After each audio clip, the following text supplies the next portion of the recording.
Hi, I'm Jan Ozer. I'm speaking today with Simon Clarke, Telestream's CTO and Wirecast co-founder, to mark Wirecast's 20th anniversary.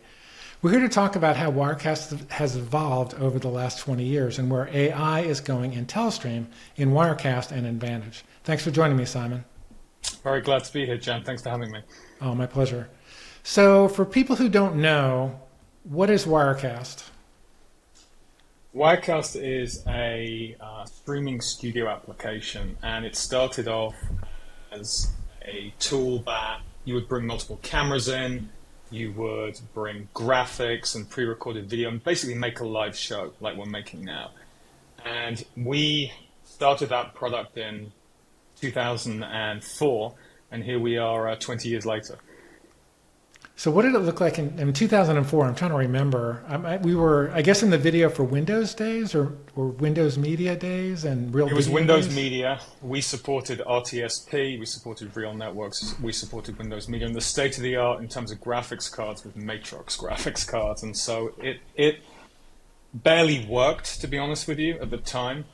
The graphics drivers were, how can I put this, buggy at best. And they made some assumptions that the only thing you were using a GPU for was games, which obviously has changed significantly over the last 20 years. But there was really no concept of this general purpose GPUs. So it was very before its time, and it really barely worked at the time.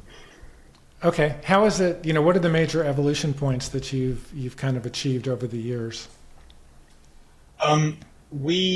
Back in, I think, 2010, we ended up supporting, over time, we dropped support for other video formats, and RTMP became the primary driver there.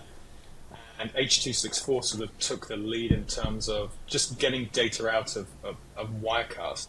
And then over time, we just expanded the feature set. So, some examples that have been screen recording we never started with, which was a big part of game streaming, for example, social media, the idea that you could take a social media feed and add titles with it. So I think just evolution, really around the production values, that's where we've focused a lot of our efforts over the years, and just reaching as big an audience as we can.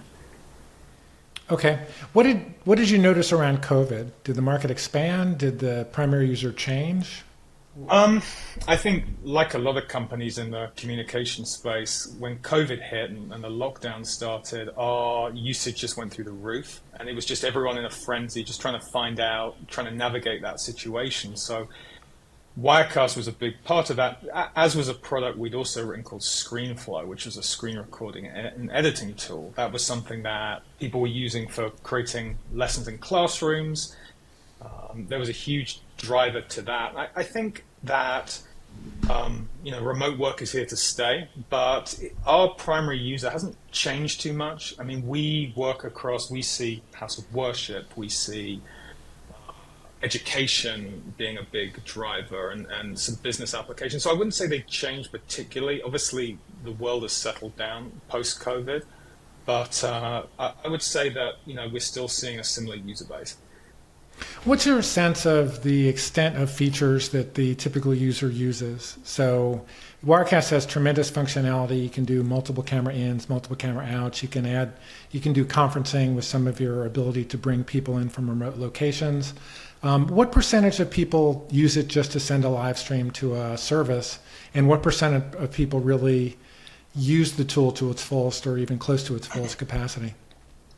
I think there's a wide range of use cases. Quite rarely is it just used as a single contribution encoder. People are always adding value throughout the chain. I mean, we have a title engine that's pretty robust that we see people using a lot.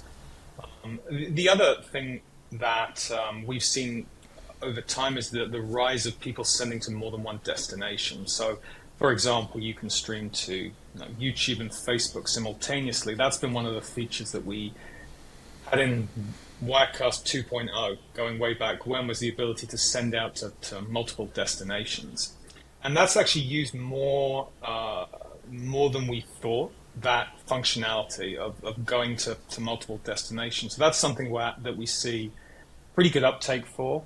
The other use case that we see is kind of an interesting one. Wirecast has a virtual camera driver. So what that means is that the output of Wirecast can show up to the input of another program, like the tool we're using now, or Zoom, or Microsoft Teams, or Skype back in the day. And so we've seen people who use Wirecast as a vision mixer, and then they send the content ultimately to a different service. Now that whole ecosystem has gotten better over the years, but that virtual camera support is another way we see people using Wirecast more purely as a vision mixer.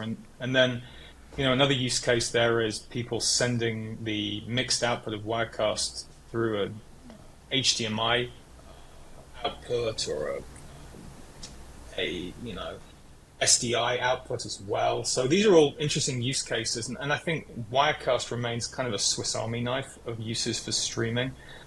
And it's very gratifying to see all the ways that people use it. Okay. Is it Rendezvous? Is that your ability to bring in remote conferences? Yes. Yeah, we have a feature Rendezvous. That's right. How has that evolved? Given Zoom and Teams and Google Meet really kind of the use of that really skyrocketed with the pandemic. Did people kind of evolve away from that, or did they lean into it? Because what are the pros and cons of that versus Zoom, for example? Yeah, it's a good question. So Rendezvous is a feature we added quite a few releases back, about 4 or 5 years ago, and that's a WebRTC based system for getting remote guests into your Wirecast presentation, which is always a use case we were made aware of. And so that's, as you say, similar to what Zoom and Microsoft Teams can do. We were very early there. We were more targeting the fact that there was no way for us to integrate at the time with Skype, which was the tool of kind of the choice at the time. And so we ended up building out our own, including a mobile app that we built. And putting together a WebRTC-based system and then running it is not a free enterprise. And so it's been, I think, very, very successful for us to do that. But ultimately, Zoom is really been the place where people want to go to. And so in Wirecast version 16 released last year, we actually had a third-party direct integration with Zoom. They created an SDK that we were able to interact with. And I think people want to stay within that ecosystem.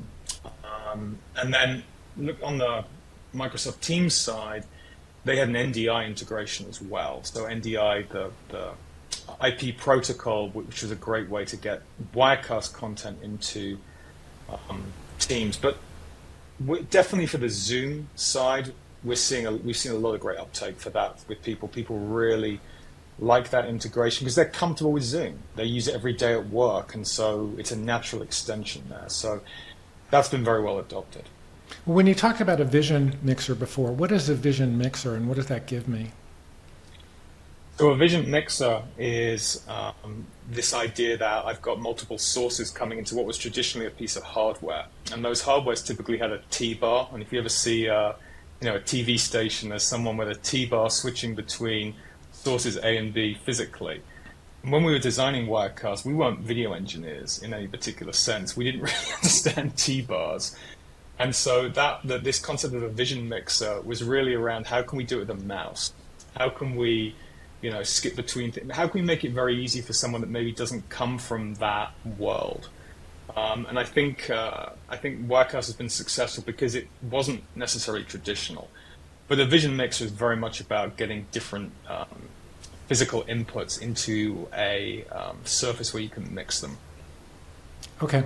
So as a practical matter, I know I can use Wirecast to, say, put a logo on a stream and then output that into my input into Zoom, and therefore I have a logo, or even chroma key a background, or that type of thing. Is that the type of applications you're seeing for that within the Zoom or Teams infrastructure? Absolutely. Yeah, we're seeing those. And the other thing is to get pre-recorded content in. It's very easy in Wirecast. If you've got you've made a movie or a presentation, you just click a button and it'll start playing through. In fact, one time I interviewed a candidate for a job and they were using Wirecast as part of their virtual camera. And they showed me, hey, I'm using Wirecast, which is actually a great way to impress someone in a job interview. Did he get the job or not? I mean, I do not remember that now. I think it was it was a very impressive use of our product, but I don't know if they were the best candidate. okay. So give us the elevator pitch for Wirecast. There's, OBS is out there. It's an open source free product. There's a couple of other mixers out there. What's the big pitch for Wirecast is, differentiate yourself from the open source and from the other for fee products. Yeah, I think that one of the things that that Wirecast has had from day one has been a cross-platform feature, so both Mac and Windows, and it's a native application. And so performance has always been very important to us, performance of encoding, performance of getting data in, so you can basically support more sources. So that's been a huge way that we want to succeed with Wirecast. We've also seen we have really robust professional level input support. So this means Blackmagic, input cards, AJA. These are the real pros. We also have a very robust set of network-based inputs there. And I think that what's been really great about Wirecast in general is our UI was pretty innovative and I think remains innovative. And we pride ourselves on being easy to use and very, very powerful. And then on the output side, we also support the ability to stream to multiple outputs simultaneously, and that's been something that Wirecast has supported from, like I say, version 2. So really very robust set of features there, and it's a really great product to work on. Okay. Where has AI worked its way into Wirecast, if anywhere? Yeah, and actually in a few places. So we released Wirecast 16 back in October, and that was our first tool to integrate a virtual assistant. And so we built that right into the app from the help menu. And so you go to the help menu, you have the assistant. And these days you see a lot of these around. That was very early. And our assistant was very specific to content around Wirecast and streaming. So you could ask it questions like, I'm having a problem streaming to YouTube. I'm having connectivity issues. And it would give you some really great answers. And that was a system based off of our knowledge internally that we put a generative AI system around. And so we released that back in October. And that's been great. That's been a really, we've seen a lot of positive feedback to that as an entry point to Gen AI. And then more on the production side, we released a feature to do virtual PTZ. So PTZ meaning pan, tilt, zoom. And so this is the ability for the machine learning network to see where a person is and then track them around as they move around in the source. Very useful when you start to get higher resolutions and you maybe have people at distance, you can have it track them automatically. So that's another area where we've seen machine learning help with production. And then lastly, I think we're all pretty familiar with this these days, but this background removal feature, I have a virtual background. We saw that early from Skype. Zoom has one, so Wirecast has the ability to do that as well. And then we're looking forward. Captioning is something through machine learning that we're looking to do on device. So that's an area of great interest to us. This is the ability to automatically generate and process captions and then attach them as part of the stream that we are sending out. Wow. Is that Whisper based, or are you looking at other technologies? Yeah, I mean, Whisper is OpenAI's open source system that is very, very good. There are some very good systems actually built into the operating systems as well. But we are definitely looking at Whisper for that. I think it's really a trade-off between performance, because the machine you're running this on, obviously you've got to do the transcoding, you've got to do the mixing and what have you. And so there are a series of trade-offs to find a model that actually produces high-quality results but doesn't chew up all the resources on your machine. What have been, as a product gets more mature, it's harder and harder to add features that are meaningful to everybody. You've mentioned a couple of features that you've added over the last couple of versions. What else really resonated with Wirecast users over the last 2 or 3 versions? Yeah, so in Wirecast 16, we added Zoom integration. So that's something that was very well received. We also added video filters and LUTs. We added SRT as an input source. And so these are all features that I think people have really liked. We hear good feedback on those. And then I think looking back another release, we very much focused on performance. We did a release really focused around how do we tune ourselves up for 4K ingest and 4K streaming. I think there's plenty to keep us busy, that's for certain. There's never a lack of features, and the developers are never idle, I can tell you that much. Getting back to the Zoom integration, what does that get for me with Wirecast? What does that look like, and what's the advantage? So you can have Zoom guests join into a Wirecast presentation and have them brought into Wirecast, and then they can be manipulated in Wirecast like any other source, like a local camera. So you can create a very sophisticated TV-like mix for people that, Zoom doesn't have those capabilities, nor are they necessarily, appropriate to where Zoom see their product. And so that's hugely powerful for us there. This idea that it's a vehicle by which to invite your guests to. And I think the other reason why people like that is just in terms of the security. If you're doing an event that's maybe internal, there's privacy protections through Zoom there.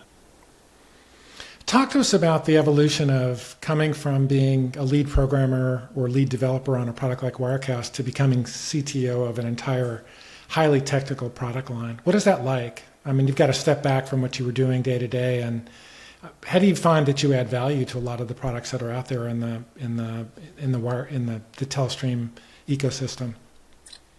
Yeah, I mean, I've been in the media space for all my career in terms of just video as video in general. Certainly more focused on live stream, but I've been working with video my entire career, and so there's an element by which software is software. And if you've seen good and bad designs, hopefully you have something to contribute on the good design side. The other thing that I've spent a lot of my time with is just cloud technologies in general. There's been a lot of cloud efforts in Wirecast that I think are useful to the organization in general. So, no, I mean, there is never a dull moment at Telestream. There's always more interesting projects to work on, but ultimately, what brings it all together is software and this this deep knowledge of media software, and I'm very fortunate to work amongst some of the real world's experts on that at Telestream. So I count myself very lucky. Okay, well, that leads us to Vantage. I mean, I was really impressed when I saw at NAB that Vantage had integrated very usefully some generative AI into the user interface. Why don't you talk a little bit about, what is Vantage, what does it do, and talk about that integration for people who haven't seen it. Yeah, Vantage is really the product that Telestream was known for a long time, and Vantage really is the industry's workhorse for all things media supply chain workflow. So what does that mean? Well, Vantage is a system that can take in various pieces of media and then process them in many, many different ways. If we were to cover them all, we'd probably be here till tomorrow going through them. But really the power of Vantage has been, and the genius of Vantage has been its ability to, for a non-programmer to build complex decision tree workflows. So what do I mean by that? Well, when you sit down in front of Vantage, you have what we call a workflow designer. So it's a canvas, and you put little Lego blocks on that canvas. And so the first Lego block you're going to put in is, a media comes in action. And that could be through watching a folder, watching an S3 or an object storage bucket, or it could be an API call. Then we process it, do some processing, and we output different things. Those could be multiple pieces of media, they could be notifications, they could be all sorts of things. And so that graph, that workflow, has been really had a tremendous longevity to it in terms of what you can do with it. So, the most simple workflow would be receive files and then transcode them. A slightly more complicated one would be receive a file, analyze the file, if it's interlaced, transcode it with these settings. If it's not interlaced, well, it shouldn't be here. Notify someone, send a notification that they got the wrong media in there. And so the simplest Vantage workflow is a couple of these blocks, these Lego blocks, these actions. The most complicated ones, 500 of them. It's pretty impressive how people use it. And we have got some incredible customers that are they make amazing things with it. And that's where you brought generative AI in, to people. Why don't you describe what you did there? Yeah. So we're in the process of working on a next generation version of Vantage, a next generation of that workflow designer. And the workflow designer is a application you download. It's something that runs on Windows only. And so, our point of view on a next generation tool is it should run in a browser, right? We're all pretty used to that these days. And so we're building a user interface.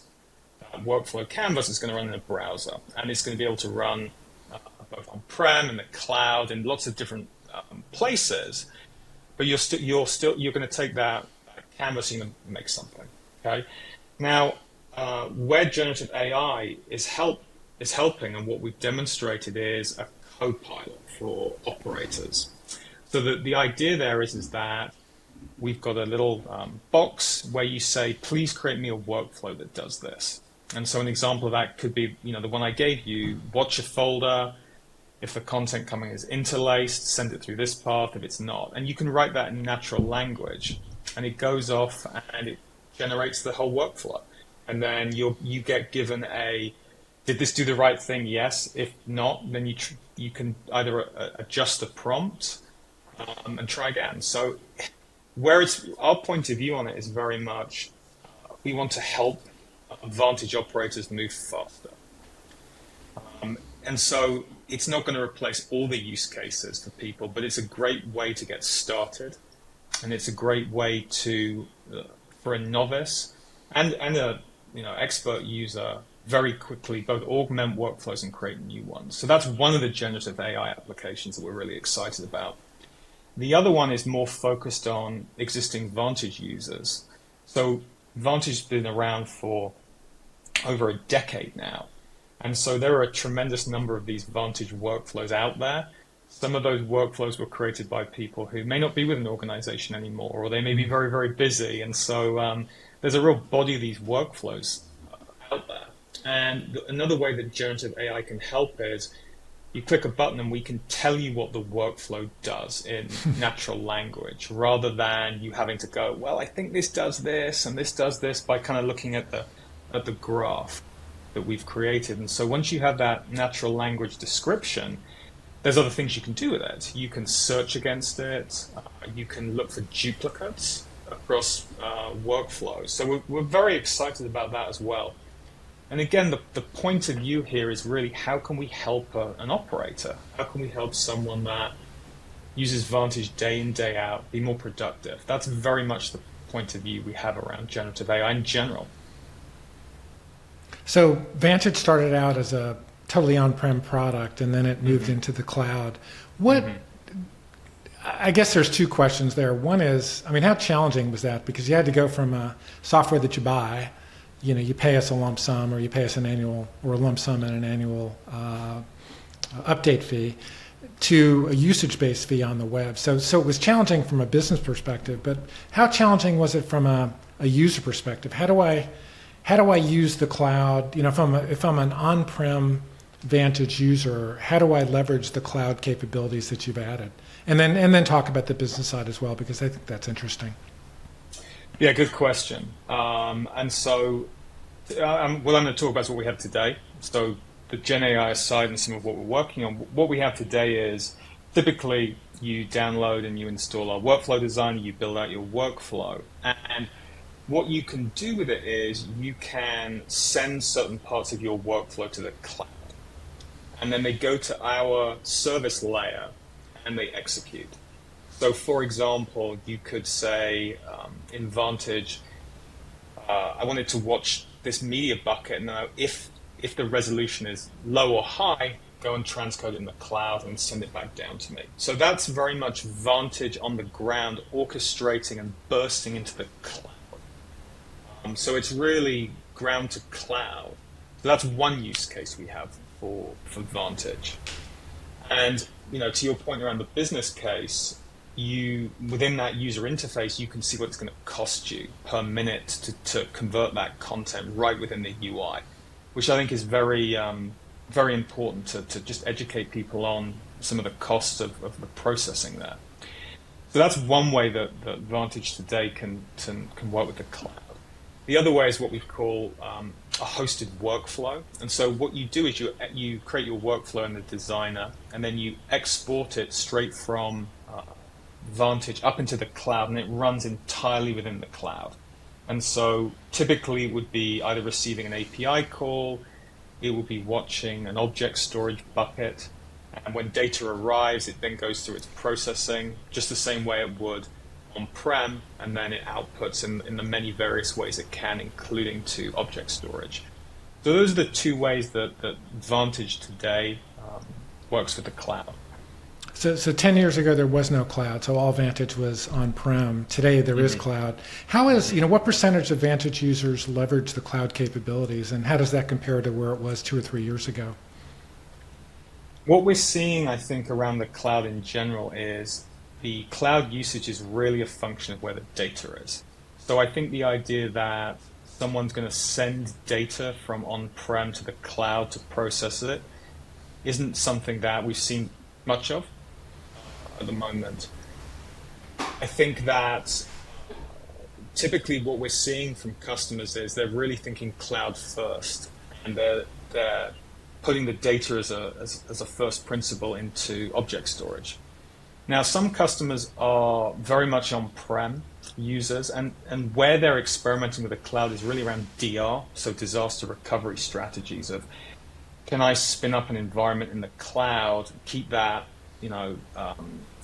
spun down, or keep that at a very low utilization level, and then if there is some sort of disaster, spin that up very, very quickly and then keep moving. So that's an area where we're seeing a lot of the customers that just have the sheer volume of data on-prem experiment and use the cloud. Okay. Talk to me, getting back to AI, we've seen some progress in codec development and content adaptive encoding. Where are you putting AI along those lines in the Vantage product line?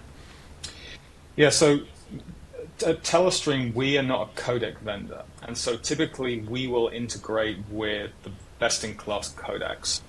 And so obviously X264 is something that is a codec that we use extensively.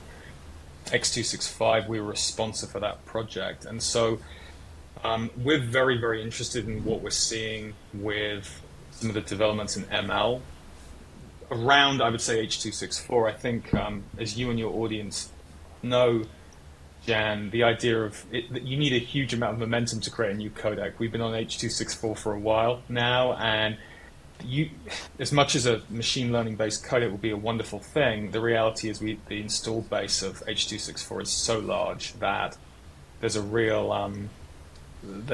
current to swim against to introduce a new video codec.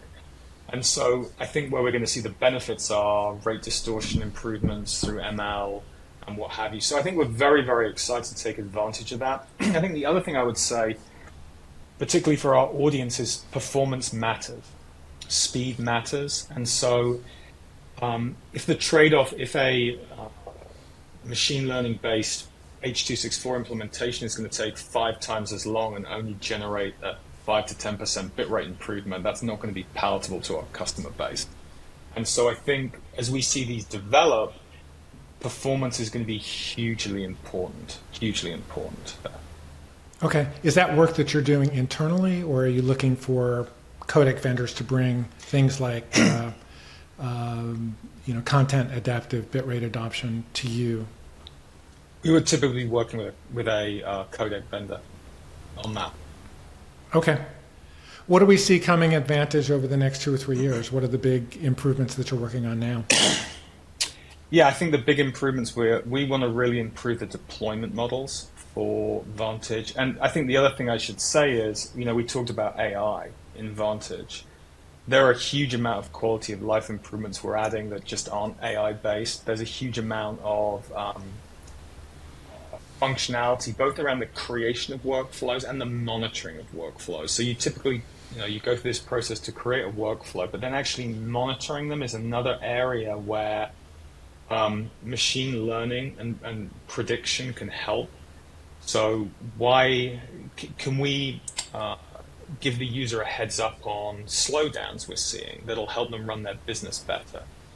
That's another area where I think, as we think about Vantage in the future, where machine learning can help. So we've got a very robust set for both the next generation Vantage and the current Vantage, for that matter, that we're working on. So that I think that product hugely important to our customers and definitely a huge area of focus for us. Okay. Same question for Wirecast. What do you see coming over the next 2 or 3 versions that are really going to make it more usable or more functional for Wirecast customers? Yeah, I think the thing you'll see from us on there's a couple of things there. More on the industry side, I think we're all waiting. This may seem like a dry technical detail, but we've been on RTMP now for a very, very long time. And so personally, I am looking forward to some of the next generation ingress protocols. Now, why would a user care about that?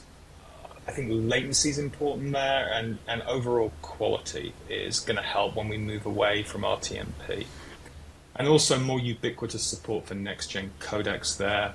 I think Wirecast and HDR is very important. But I think the thing you're going to see from us next is more cloud services. So this in Wirecast is the ability to send a single stream up and then redistribute that stream within the cloud. That's something you're going to see from us in the future with Wirecast. And there's clearly, our data shows that that's something that people care about. Yeah, I mean, there's a lot of ways to do that today, and it would be nice if there was one that was, that worked very integrated with Wirecast. That's exactly it. Okay, listen, Simon, thanks for taking the time. This has been great. Excellent. Yeah, thank you so much for having me, Jan. Appreciate it.